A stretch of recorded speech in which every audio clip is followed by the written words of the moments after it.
alagad ng kapayapaan at kasaganaan, matatagpuan sina Reyna Hecuba at Haring Priam. Inaasahan na isang supling ang isisilang.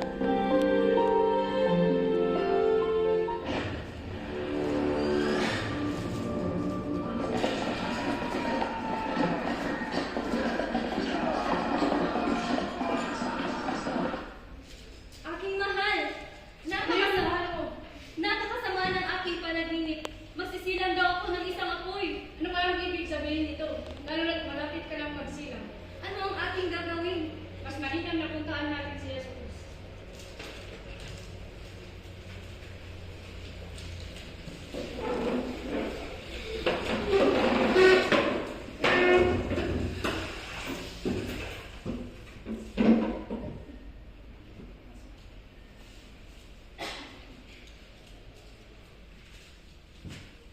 Nalulugod ko po kayo makita, mahal na Hari Reyna. Umupo muna kayo.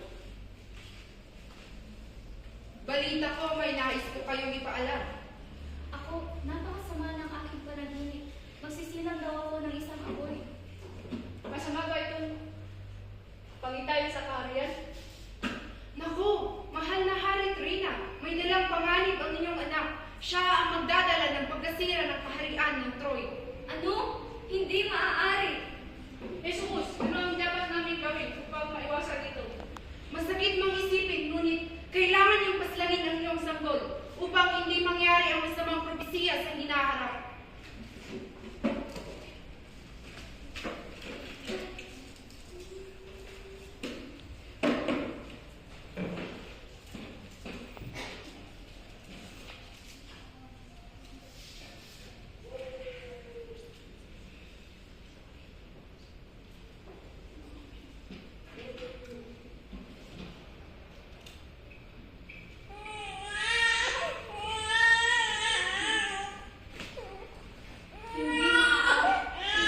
Hindi maaaring paslangin ko ang sarili kong anak gamit aking mga kamay. Bakit hindi mo na lang gawin? Hindi ba sanay ka sa pagpatay? Oo, umabas lang ako pero sa digmaan iyon. Hindi ko yun magagawa sa ating anak. Gawan mo ng paraan. Alalay! Ano yun, mahal na Hari? Tawagin mo si Agarus. Masusunod, mahal na Hari. Mahal na Hari, ako yung inyong pinapatawag. Tumayo ka. Paslangin mo ang batang ito. Ano po? Bakit po mahal na Hari? Hindi ko po ito magagawa. Makagawa mo yan, paslangin mo yan.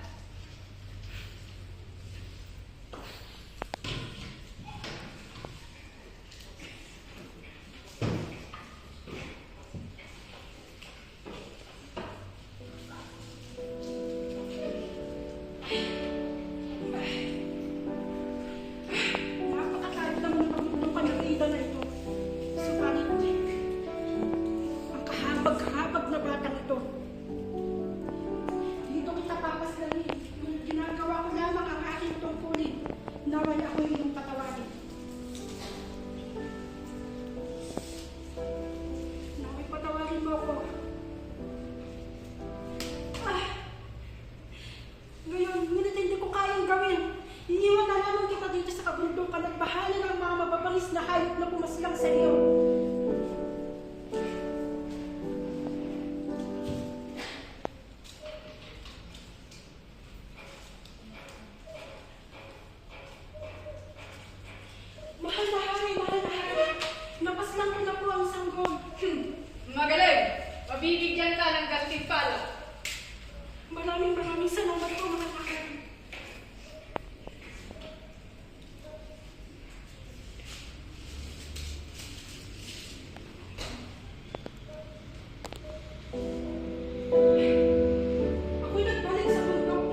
gagawin kung iiwan na naman kita dito sa kabundukan?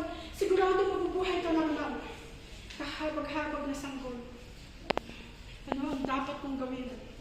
Kung gayon, ikaw na lamang ay aking pangangalagaan.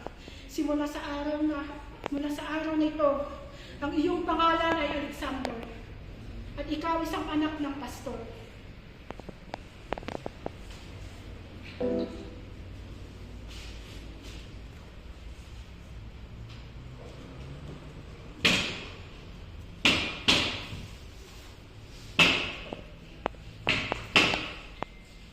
Ako si Alexander. Hindi ko man kilala ang tunay kong ama at ina. Ako'y isang magiting na pastol. At noon pa man, pinatawad ko na ang aking mga magulang. At mukhang may mahiwagang darating. Kaya't ngayon ako'y kilala nyo na. Masdan nyo ang aking paghato. Mahal ko, maaari ba tayong mag-usap? Oo naman, bakit? May gumugulo ba sa iyong isipan? Mahal ko, kung sukaling dumating ang araw na iiwan mo ako dahil may iba ka ng babae, ayos lang. Ngunit, kung balang araw ay kailanganin mo na ako, bumalik ka na.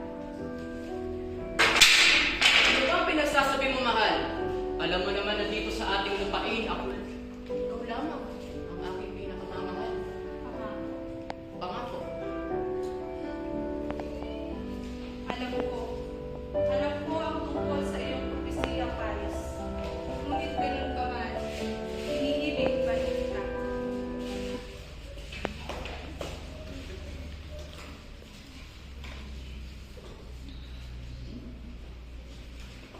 Ay, talagang napakasaya ng pagdating ng mga yun, di ba?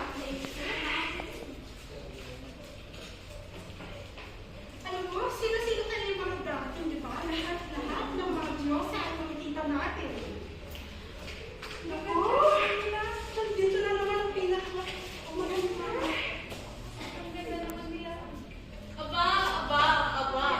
Nagkakaroon kayo ng kasiyahan dito. Ngunit ako hindi nyo malamang ibibigay. Sino naman tayo magiging di ba sa isang tunay na isang Diyos na nakabutuhan, di ba? Sino siya ang pag-iriwa? Napalito ako upang bigyan kayo ng mainit na pagbati. Mayroon akong regalo para sa inyong lahat. Gusto niyo ba ito? Ito ang gintong mansanas. Kung kanino mapupunta ito, siya ang tuturing ang pinakamaganda. Akin yan! Para sa akin yan, sa akin to. Mga binibili, huwag na kayong mag-aksaya pa ng enerhiya dahil alam ng lahat na ako ang karapat-dapat. Biging lang lahat ang malatastangan. Ganyan ba dapat kiniyos ng mga Diyos? Kung gayon, mahal na hari.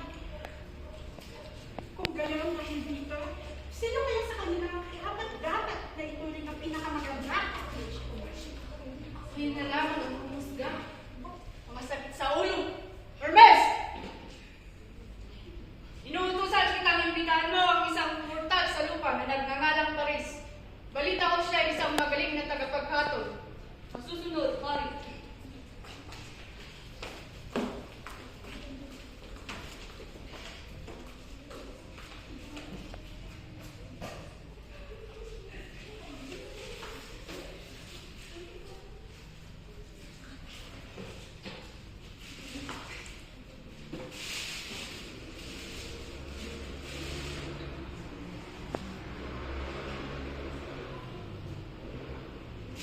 Huliin kita!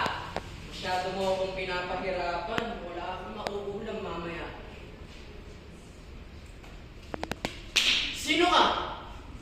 Pinadala ako dito upang imbitahin ka sa isang pagdiriwang. Magaling at patas ka raw sa paghatol. Bibigyan ka ng kapangyarihan upang gawin ito. Kapangyarihan? Bakit ako? Sapagkat magaling at patas ka raw sa paghatol. Kung hindi mo mamasamain, nais namin makita ang iyong husay at galing.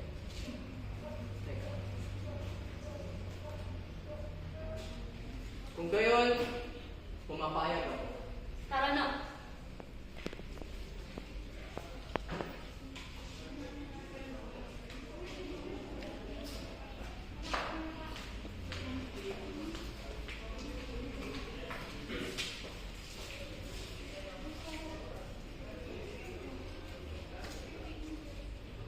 Ako si Paris, ang nakatasang pumatol kung kanino mapupunta ang gintong mansanas.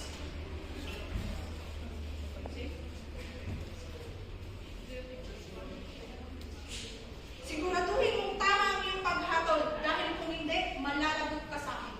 Simulan na ang hamon. Ako ng hamon, sisiyasatin ko ang inyong kagandahan. Simulan na!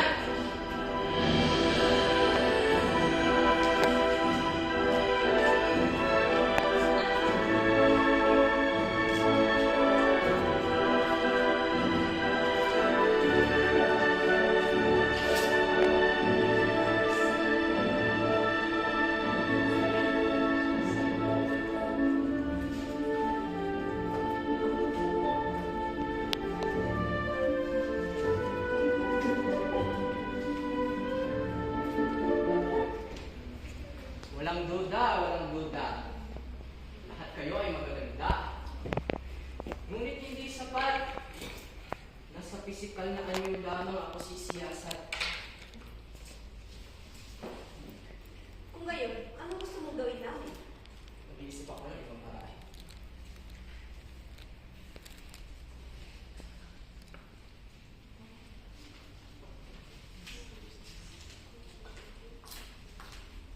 Huwag ka nang magpakahirap pang mag-isip pa.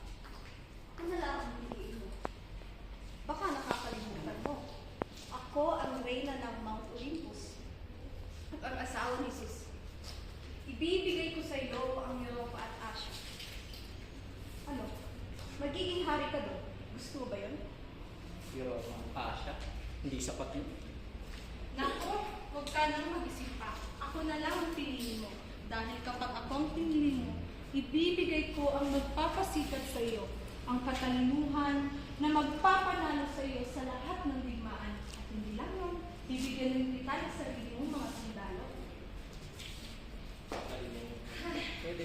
Iyon lang ba ang kaya ninyong ibigay sa kanya? Ako ang piliin mo. Dahil tiyak na hindi mo pagsisisihan. Alam ko ang nais mo, Ginoong Paris. At tanging ako lamang ang makapagbibigay ito. Kapag ako ang pinili mo, ibibigay ko sa iyo ang pagmamahal ng isang pinakamagandang babae sa balat ng lupa. Pinakamaganda sa balat ng lupa na mas maganda pa sa aking asawa? Para namang hindi ka paniwala. Sino siya? Helen. Helen ang pangalan ng babaeng ipagkakaloob ko sa iyo. Isa siyang mortal. Ano, gusto mo ba? Helen. Magandang pangalan.